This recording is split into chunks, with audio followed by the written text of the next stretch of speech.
while you are swimming in the poverty of democracy. Never seen a group of sick people like educated Africans.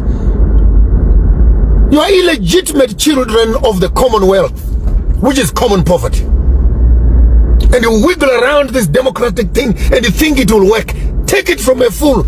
It will not work. It has not worked. You are so happy to celebrate the Queen's birthday, the King Charles' birthday, and what? And you don't ask the question, why did they kill your kings and they did not kill their king?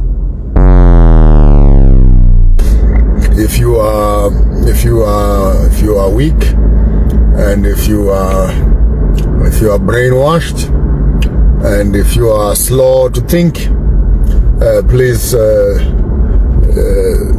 scroll and pass this message, because I'm going to say some things that are really going to offend some people. Really going to offend some people today, but I'll offend them in a nice way, because I want to activate a certain thinking pattern.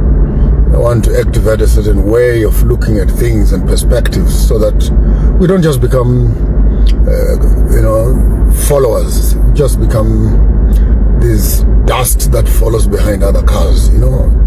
Other countries are living, but it looks like some of our African countries, we are just escorting others in life. The travels that I have taken around the world, other countries are living, other continents are living, and Africa looks like we are escorting other people in this life, swimming in poverty and hunger and violence and no identity. The only hope that we have is to go to church maybe, and then we pray and be told everything in this life will not matter. Just wait. When Jesus comes, he will make things right. No, we don't have to wait for Jesus to come to make things right. We must make things right ourselves.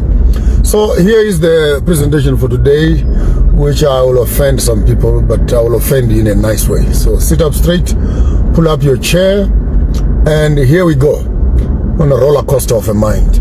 In ancient times past, before colonizers came here, Africa had its own way of celebrating itself, had its own empires, had its own kingdoms. And these include the Sahel, the Axion, Carthage, Congo, Abyssinia, Munumtapa. These are really ancient monarchs that were here. And we had our own forms and ways we were governing ourselves before the white men told us how to govern us. And the comment that I'm receiving, particularly from our South African friends, it's I must always be talking about South Africa, I must talk about Zimbabwe. Here is the stinger on the timetable. Many people, when they want to laugh at countries and failed states, they want to look at Zimbabwe as a failed state. And that narrative is not coming from amongst us. It is coming from the Western people, for the Western world. It is coming from the farmers who were removed from our farms here, and we sent them back home. So here is the statement. Zimbabwe did what no other African country in the entire Commonwealth has done. That must be complimented. And that was to take land away from the white people. Yes, we can start having ideas. When they took it, they should have done this, they should have done this, and now the other 61 farms, you're giving them back to the white people. That's not where the conversation is. The conversation is, we are the only country in the entire Commonwealth that took away land from the white people, and we took it back to ourselves as a state. And that's where my problem is, right there. On taking away land from the colonialists and making that land state land. And yet we know that the state does not have a receipt from the traditional people from whence the land was taken from or stolen from. So all African governments, to say the least, that are saying they have state land, they are thieves. Because how can you have state land and yet you don't have a receipt of the state itself? And the state, which was a colonial state, had stolen the land from the African people who have not yet received that land. So even if the land is in the hands of the government, it doesn't mean that yet it is in the hands of the people under the jurisdiction of the royal houses. Boom! There we go for the uncomfortable conversation. Kings are the custodians. They are the trustees. And the people are the beneficiaries. This is under our traditional covenants. Kings are the trustees and the people are the beneficiaries. Therefore, we must not be afraid of restoring back our royal houses as the rightful trustees of the land.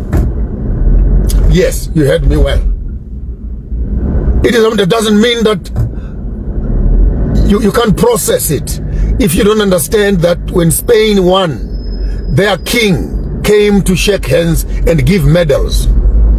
But ask the bloodline of that king, how many African kings in the Caribbean and in Africa did they slaughter? You never stop to ask. You are so happy to celebrate the Queen's birthday, the King Charles' birthday, and what? And you don't ask the question, why did they kill your kings and they did not kill their king? Netherlands has a king. Germany has a king. France has a king. Spain has a king. Britain has a king. Bahrain has a king. Dubai has a king. China has a king. Malaysia has a king. And all these countries that I've mentioned, they are doing well. They are doing well while you are swimming in the poverty of democracy. Never seen a group of sick people like educated Africans. You are illegitimate children of the Commonwealth, which is common poverty. And you wiggle around this democratic thing and you think it will work. Take it from a fool. It will not work. It has not worked. You have your own methods in the past that are tested and tried, that our forefathers worked on. They built these empires using what we call consultative democracy. Not this thing you call democracy today. I mean, I'm not sparing my swords. People think maybe I'm afraid of Zimbabwe, I'm afraid of ZANU-PF. That's not the issue. Hear me well. Mugabe ran this country for 40 years. Was that democracy? Kagame is in power. Is that democracy? Museveni is in power. Biya is in power. Is that democracy? Democracy is window dressing. At the end of the day, these countries that I've mentioned, they are hiding under democracy, but in actual effect, they have a hybrid unspoken code where they're playing between kingship and democracy. They use democracy, the republic, to legitimize their positions as kings. Because that is the DNA of an African. We can deal with kings better than we can deal with presidents. Presidents we don't know. They are very new as when we received our independence. Before then, we did not have presidents. So we don't even have the DNA of the president in our hands. That's why when we elect these presidents, we address them as kings. We address them as kings. So, 40 years of democracy, which is actually a monarch. Now, Dr. Emerson Mnangagwa is in power. He has hardly done, and he has done maybe 7 years in power. Now there's CAP 3, which talks of the extension to 2030. I told you a long time ago, I don't believe in democracy. What gets me fed up is getting people's emotions worked up to think that after 2010, 28, things will change. Then you're told it's 2030. 2030 comes and you hope that 2035, things will change. 2035, you hope that 2040 will change. What if I can tell you what you don't want to hear? That the man who walks into power is not going anywhere. And while he's not going anywhere, we might as well just make this royal thing official. But then we hybridize it. It's not only one family that is ruling. with a rotational system. A rotational system where all the 16 nations that are in Zimbabwe here, inclusive to the Ndau, Korekore, the Karangas, the Nambias, the Ndebeles, I don't know whether to call them Ndebele or Zulu, and the colored community and the white community and the Chinese community. We're going to have a quota of 16 houses. And out of the 16 houses, we force the 16 houses to consolidate themselves into units. So for 10 years, it is the Karangas. For 10 years, it is the Nambias. For 10 years, it is the Ndebeles. For 10 years, it is the Korekores. For 10 years, it is the Tongas. We remodel our own democracy and our monarchical system to a functional, operative, consultative, societal democracy. You lose nothing to think outside of the box or bend the box and think. Who told you you must be fitting in this square box? Every election, you're dropping those little pieces of paper. You're voting for your poverty until you wake up from your sleep and intoxication with colonial education. Can't help you. Just think about it. Think about it. Farmers of thought, we're here to think. We're not here to endorse anybody. And many of you get confused. Sometimes when I do my things, you must be saying this, you must be saying this, you must be saying that. Shut up! You go and say it for yourself on your own page. I don't work for you. I'm not a parrot of your own imaginations and your own thinking. Then you must write on my page, Maponga say this, say that, say that. I don't want. You say it yourself. I think for myself. Mnangagwa is not going anywhere. Why? Because he does not want to go anywhere. Why? Can't we just apply our minds and use the same democratic system to create what I want to call now KEB 4? KEB 4. KEB 3 was to extend the term of a president. Tier KEB 3. Let's do KEB 4. Zimbabwe again will lead the way to become the first African state to break away from democracy back into monarchy. I have declared. We were the first to take the land. We will be the first again to break away from democracy and we go for the monarch. Stupid Africans. You get offended by your own kings and you pussyfoot around other people's kings. Hey, Mr. Maponga, Mr. Maponga. Mr. Maponga, my foot. I'm not Mr. Maponga, man. I've never been to Britain and received an award and conferred to me I'm Mr. Who. Mr. Who, I'm not a subject of a queen. I'm not a subject of a king sitting somewhere in some Iceland, in some cold areas of Britain. Think, African children, our weakest link are our educated community. Fantasize sitting around talking lots of English. I want to have a debate, a full confrontational debate. Call BT, call Tendai BT himself, call Mahere, call Ostalos, and call Chamisa. 6 of them. Put them there. Single-handedly. Talk lots of English. Hey, our democracy, constitution, subsection number 5, constitution, subsection number 15, 16. 16 what?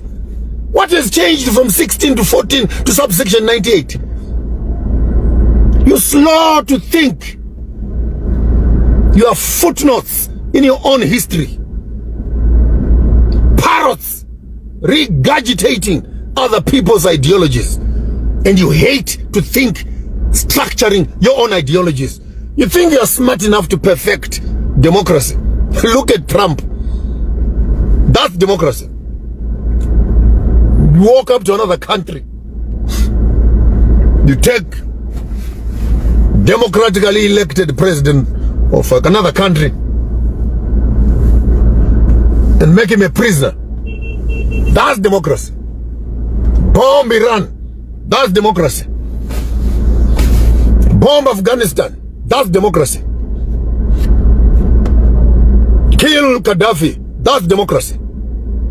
Wake up, African children. Wake up. Wake up. Wake up. Let me remind you who you are. I remember who we are. Kings and queens. And some of you who are busy promoting this democratic system are royal children who have forgotten themselves. Who have forgotten themselves. And they're now servants and slaves at the colonial master's table. Remember who you are, African children. Remember where you come from. Cut the tree of democracy. Put a brass chain around it. I feel like preaching now. Daniel chapter 4. Cut it down, but water this stump. It will germinate. It will germinate. As long as the roots are still on the ground and as long as I am still here, it will germinate. African children, remember who you are. Remember who you are. Remember who you are. Don't be forced and coerced with Western systems. Now we are heading for 100 years of trying this experiment of democracy, and every country that has tried it has failed. Then the one say, oh, but look at Rwanda, it is working. Come on, how long has Kagame been in power? Shut up, man, shut up. No, look at Botswana. Botswana is working. Hey, man, Botswana has hardly 900,000 people. You cannot be talking 1.5 billion people, and you want to make an example out of 900,000 people. Oh, maybe South Africa is working. It's in flames. That's what democracy looks like. Burning streets, shooting each other, campaigning. Now I hear this whole thing again. People want to say much on the 31st of July. I have no comment for much on the 31st of July. You can go and march, but what will change on the 1st of August? What will change?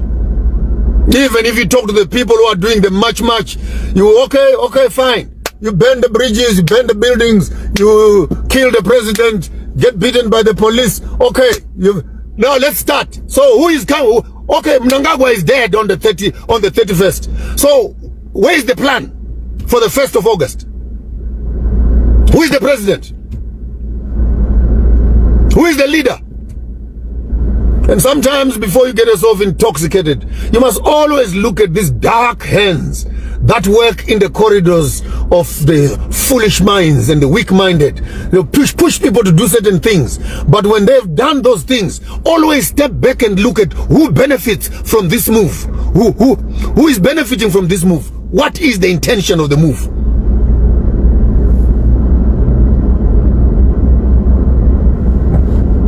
We are not afraid, some of us, to tell you what we think. And what I think is that Zimbabwe needs to go back to its royal houses. Zimbabwe needs to kiss democracy goodbye.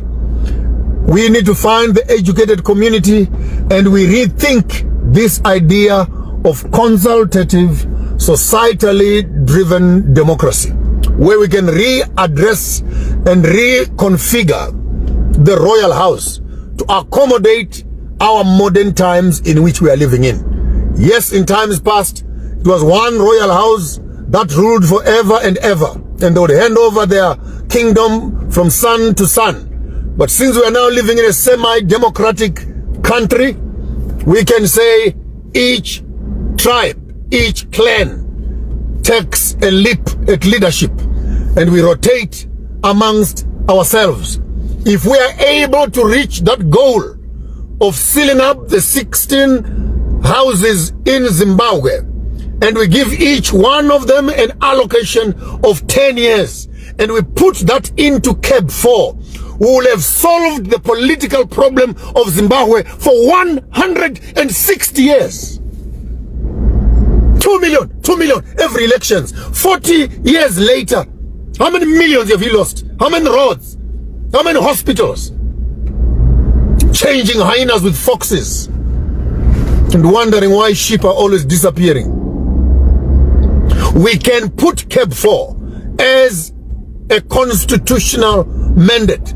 Transition from republic to a kingdom with a sealed by blood 10 years each per royal house. That will give us a political solution for 160 years of peace in this country.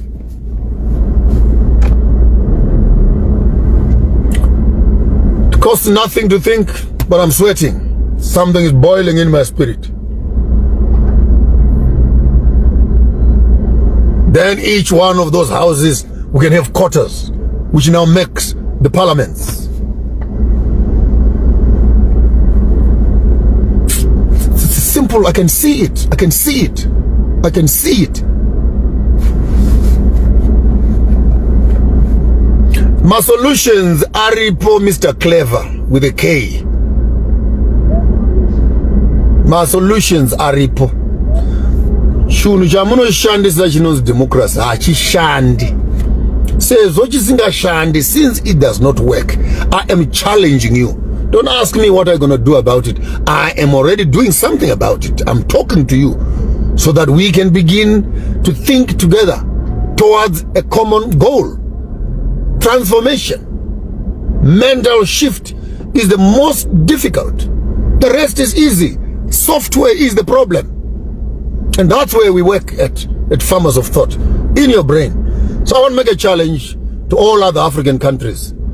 If you still think that you will elect someone who is new and you give him the same faulty car called democracy, they will drive also, and another one comes, they drive also, another one will come, they drive also, and you are going nowhere because your car has no wheels.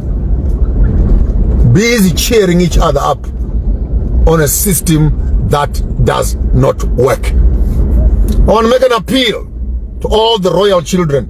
And the other day, just to offend you, I dressed up in my royal clothes. Hey, you trying to look like royal? Or I'm not thinking, I'm not trying to look like royal. I know who I am, and I'm putting on my crown because I'm waiting for you to put on your crown also. And me and you, royal children, working together, building the heritage of our own forefathers. There's nothing wrong with that. Don't be offended when I project royalty to you. I'm evoking you to do the same.